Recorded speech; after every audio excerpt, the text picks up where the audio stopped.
안녕. 강의로는 네 번째고, 우리 회복 두 번째 2부에서는 세 번째 단락, 소단락입니다. 끝까지 사랑하기. 우리가 다른 사람의 회복을 어떻게 도울 수 있을까를 얘기를 할 때, 첫 번째가 시간이라는 이름의 생명 내어주기, 두 번째가 진짜 현실을 보여줌으로써 소망을 보여주기, 그리고 오늘은 그 세 번째로 끝까지 사랑하기 라는 소단락을 해보도록 하겠습니다. 누가복음 22장 54절부터 60절을 읽어보시면 참 좋겠는데, 하여튼 뭐 기회 될 때마다 같이 읽어보면 좋을 것 같아요. 제가 사역할 때 목회자로서 그리고 그리스도인으로서 사역할 때 좌우명처럼 삶은 그런 말씀이 있습니다. 요한복음 13장 1절이에요. 유월절 전에 예수께서 자기가 세상을 떠나 아버지께로 돌아가실 때가 이른 줄 아시고 세상에 있는 자기 사람들을 사랑하시되 끝까지 사랑하시니라. 끝까지 사랑하는 거, 우리가 할 수 있는 가장 어려운 일이 아닐까라는 생각합니다.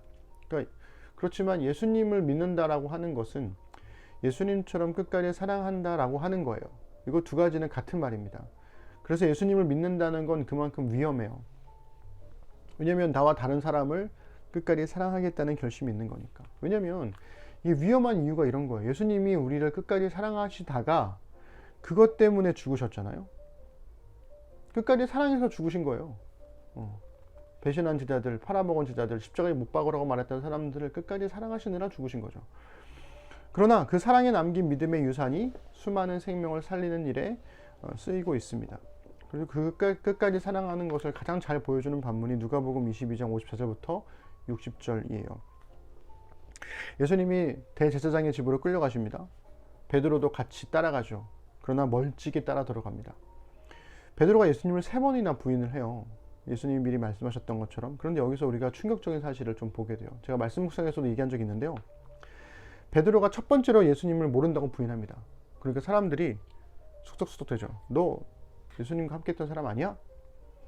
그리고 나서 누가복음은 조금 후에 58절에 보면 조금 후에 또 다른 누군가가 베드로를 예수님과 함께 했던 사람이라고 지적하니까 그가 또 부인하죠. 그러니까 첫 번째는 얼떨결에 당황해서 부인했을 수 있는데 조금 후에라는 그 시간은 얼떨결에 부인했다? 이 표현과는 좀 어울리지 않아요. 왜냐면 반성할 수 있는 시간이 있으니까. 내가 왜 그랬지? 너무 부끄러운데? 그럴 수 있잖아요.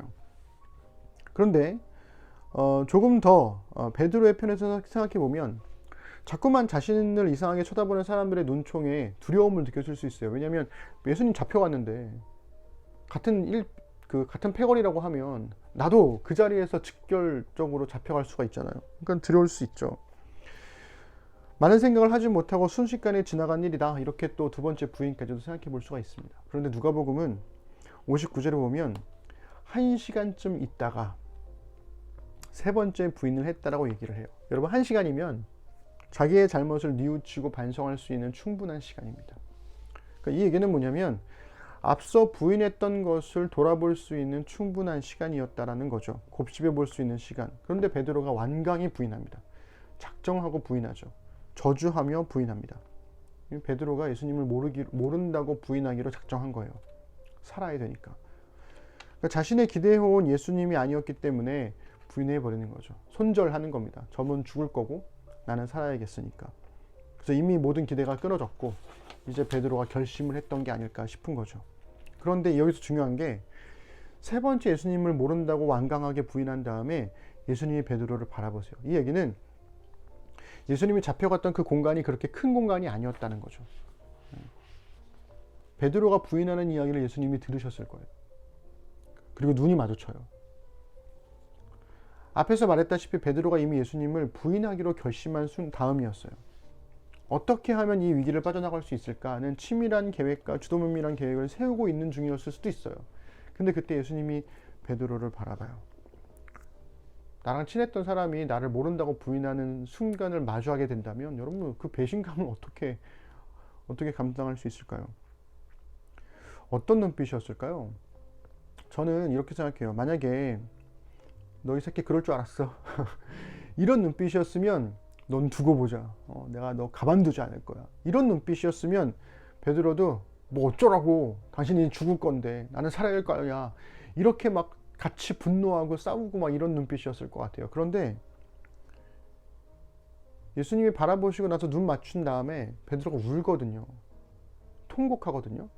그러니까 이거는 복수의 눈빛이었다면 안 울었을 것 같아요. 너 두고 봐 하는 눈빛이었으면 안 울었겠죠. 근데 그게 아니라 너무나 안타까운 눈으로 나는 그래도 너를 끝까지 사랑해 라는 눈으로 베드로를 바라보셨기 때문에 베드로가 울지 않았을까. 예수님 눈이 딱 마주쳤는데 숨이 멎는 것 같은 거예요.